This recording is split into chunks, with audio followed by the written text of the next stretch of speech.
एक important notice है।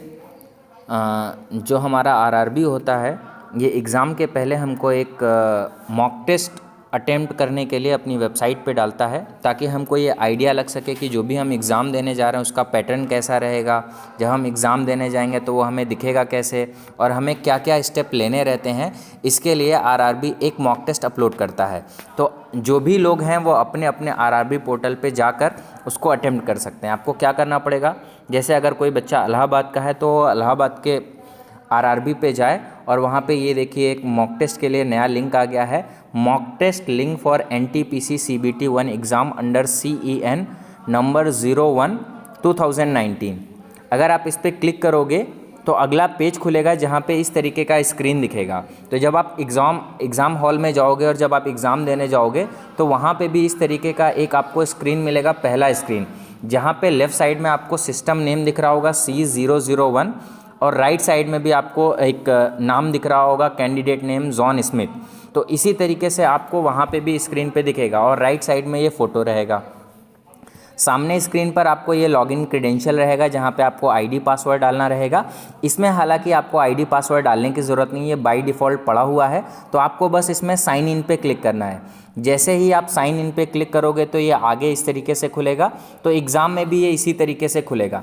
यहाँ पे खूब सारा इन्फॉर्मेशन रहेगा, और यहाँ पे लिखा हुआ है व्यू इन आसामीज़। तो यहाँ पे लैंग्वेज सेलेक्ट करने का ऑप्शन है। तो भैया अभी मैं इसको हिंदी कर लेता हूँ। अगर आपको इंग्लिश में देखना है तो आप इंग्लिश में, अगर अदर कोई लैंग्वेज है उसमें आप देखना चाहते हो तो उसमें कन्वर्ट कर सकते हैं। जैसे मैंने हिंदी किया तो यहाँ पे जो निर्देश हैं वो हमको हिंदी में आ गए। तो यहाँ पे साफ साफ लिखा हुआ है कि परीक्षा की कुल अवधि 90 मिनट, लिखने वाले व्यक्ति की आवश्यकता वाले योग्य दिव्यांग उम्मीदवारों के लिए 120 मिनट, ठीक, जो दिव्यांग होंगे उनके लिए 120 मिनट है, और प्रश्नों की संख्या है 100 मिनट। तो सभी प्रश्न वस्तुनिष्ठ प्रकार के हैं। ऐसा बोला है कि सभी जो सवाल हैं वो MCQ हैं, मतलब 4 उत्तर रहेंगे, और ये इसी तरीके से सारा का सारा इन्फॉर्मेशन यहाँ पे दिया रहेगा।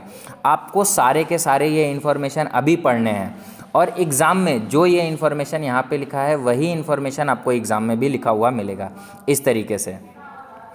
और स्क्रीन में कई सारे वहाँ पे चिन्ह होंगे या कलर होंगे जिनसे आपको ये आइडिया लगेगा कि वो आपने प्रश्न हल कर लिया है, नहीं कर लिया है, उसका उत्तर टिक कर दिया है, नहीं टिक कर दिया है। इस तरीके से सारी की सारी चीज़ें हैं जिसका इन्फॉर्मेशन यहाँ पे पूरा लिखा हुआ है। ये आपको एक बार अच्छे से पढ़ लेना पड़ेगा। अभी भी पढ़ लोगे और एग्ज़ाम के समय भी सेम चीज़ रहेगी, तो आपको याद आ जाएगा कि क्या क्या आपको करना है, ठीक। इसके बाद यहाँ पे नेक्स्ट का बटन है, नेक्स्ट के बटन पे क्लिक करोगे तो अगले पेज पे जाओगे। अब यहाँ पे फिर से वो छोटा सा एक इन्फॉर्मेशन है जहाँ पे ये सारी की सारी चीज़ें आपको लिखी हुई मिलेंगी। हर समय फेस मास्क लगाए रखना है, ये आपके कोरोना से रिलेटेड जो भी हैं वो सारी चीज़ें। सोशल डिस्टेंसिंग का ध्यान रखें। उपस्थिति पर हस्ताक्षर करने, RTI और बायोमेट्रिक LTI कैप्चर से पहले और बाद में अपने हाथों की सफाई करें। तो ये सारा का सारा इन्फॉर्मेशन यहाँ पे लिखा हुआ है। ये सारा का सारा इन्फॉर्मेशन जब आप वहाँ पे जाएंगे तो इन सब चीज़ों का आपको ध्यान में रखना।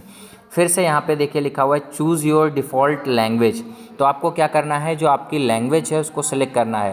कहने का मतलब जिस भी भाषा में आप चाहते हो कि आपका पेपर है, हालांकि पेपर के अंदर भी आप अपनी भाषा को बदल सकते हो, बट यहाँ पे अगर आप जैसे जो भी सेलेक्ट करते हो, जैसे अगर मैंने हिंदी सेलेक्ट किया तो जो हमारा पेपर आएगा वो हिंदी में आएगा। अगर आप इसको इंग्लिश सेलेक्ट करते हो तो आपका पेपर इंग्लिश में आएगा। तो मैंने हिंदी सेलेक्ट कर लिया और मैंने यहाँ पे ये टिक कर दिया कि मैंने जो भी निर्देश दिया गया उसे पढ़ लिया। तो इसको टिक करके I am ready to begin यहाँ पे मैंने स्टार्ट कर दिया। अब ये क्या करेगा, अगले पेज पे जाएगा और हमारे क्वेश्चन स्टार्ट हो जाएंगे। Question number 1, question number 2, question number 3, question number 4, question number 5, question number 6, और यहाँ पे ऊपर देखिए आपका टाइमर स्टार्ट हो गया, और ये इसी तरीके से चलता रहेगा, ठीक।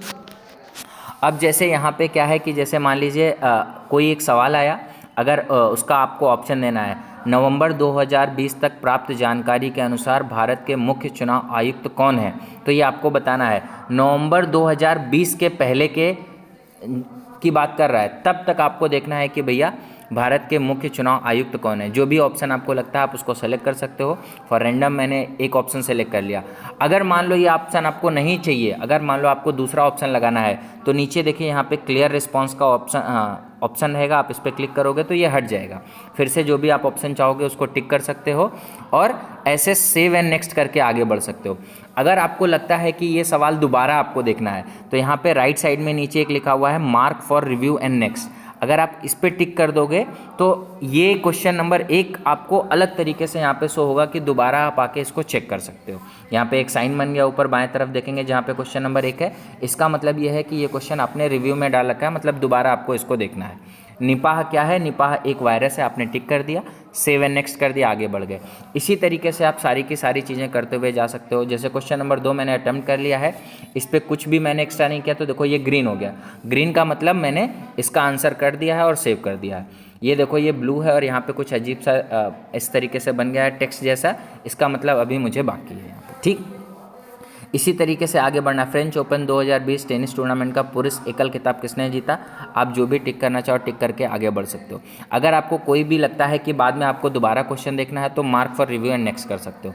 क्लियर रिस्पॉन्स कर दो। मान लो अगर आपको नहीं भी आपने ऑप्शन टिक किया है और अगर आपको फिर से चाहते हो कि जब दोबारा वापस आओ, जब आपके पास में टाइम बचे, तो अगर आप इसको दोबारा देखना चाहते हो तो भैया मार्क एंड रिव्यू पे नेक्स्ट कर दोगे।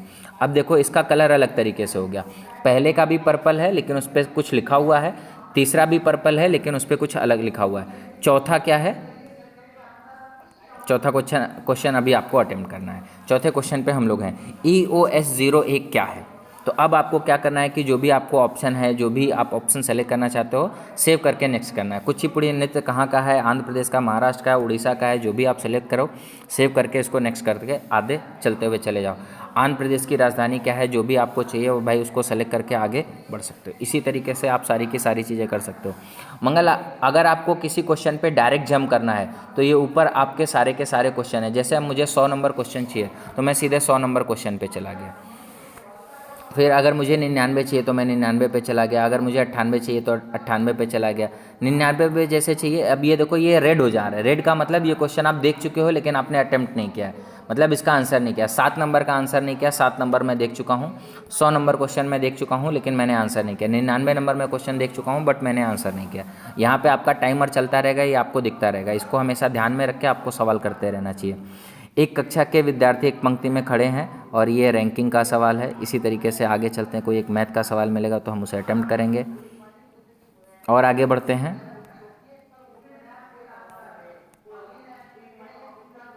ये ऐसा लग रहा है कि सब सीक्वेंस में सवाल दिए हुए हैं। मैथ, इंग्लिश, ये सारे के सारे रीजनिंग के हैं। सबसे पहले जीएस के हैं, तो बीच में कहीं पे चलते हैं 50 नंबर क्वेश्चन के आसपास जहाँ पे हमको मैथ का सवाल मिल सकता है। हाँ, किसी संख्या को 84 से विभाजित करने पर 27 शेष बचता है। अगर उसी संख्या को 6 से विभाजित किया जाए तो शेष कितना बचेगा? तो तरीका सबको मालूम होगा।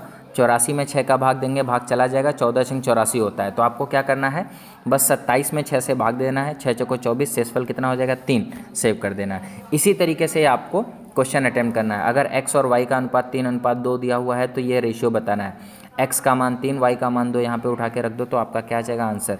3 दूना 6, 6 6 12, ऊपर हो जाएगा 12, नीचे कितना हो जाएगा? 5 या 15 और 14, 15 14 कितना हो गया? 29। तो 12:29 आपका क्या आ जाएगा आंसर? इसी तरीके से जो भी सवाल है आप उनको अटेम्प्ट कर सकते हो। और जब भी सारा क्वेश्चन आप कर लोगे तो यहाँ पे ये देखिए सबमिट का ऑप्शन आएगा, लास्ट में इसको आपको सबमिट कर देना है।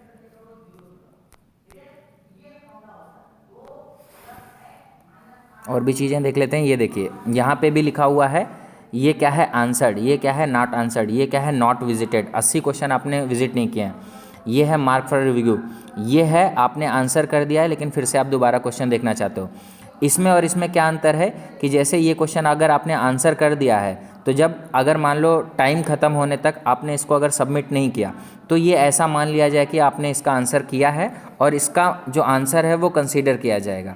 इसमें आपने आंसर नहीं किया है तो इसका आंसर कंसीडर नहीं किया जाएगा। ठीक, तो ये इवैल्यूएशन में आपका ये नंबर लिया जाएगा।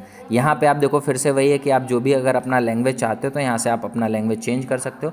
मैंने हिंदी सेलेक्ट किया है। अगर मान लो आपको किसी क्वेश्चन का हिंदी की जगह पे आपको इंग्लिश चाहिए तो यहाँ से आप भाषा बदल दोगे तो इंग्लिश की जगह पे क्या सॉरी हिंदी की जगह पे क्या हो जाएगा, इंग्लिश हो जाएगा।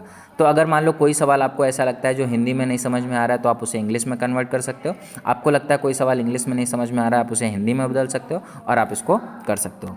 ये हमको ऐसा लग रहा है कि जब हमारा टाइम खत्म होगा तभी तो सबमिट होगा। ये देखिए बाकी सारा का सारा इन्फॉर्मेशन यहाँ पे दिख रहा है, ठीक है। तो इसी तरीके से आप एग्ज़ाम देने से पहले ये मॉक टेस्ट अटेम्प्ट कर लो। दो चीज़ों का फ़ायदा होगा, एक तो आपकी प्रैक्टिस हो जाएगी, ये मॉक टेस्ट में कुछ क्वेश्चन रहेंगे, इससे आपको आइडिया लगेगा कि अगर एग्ज़ाम में इस तरीके का सवाल आएगा तो आप कर पाओगे कि नहीं, और आपको ये भी आइडिया लग जाएगा कि एग्ज़ाम में सवाल कैसा आएगा। तो अभी के लिए इस वीडियो में इतना ही, आगे के लिए और भी देखते रहिए चैनल को। Bye bye, take care.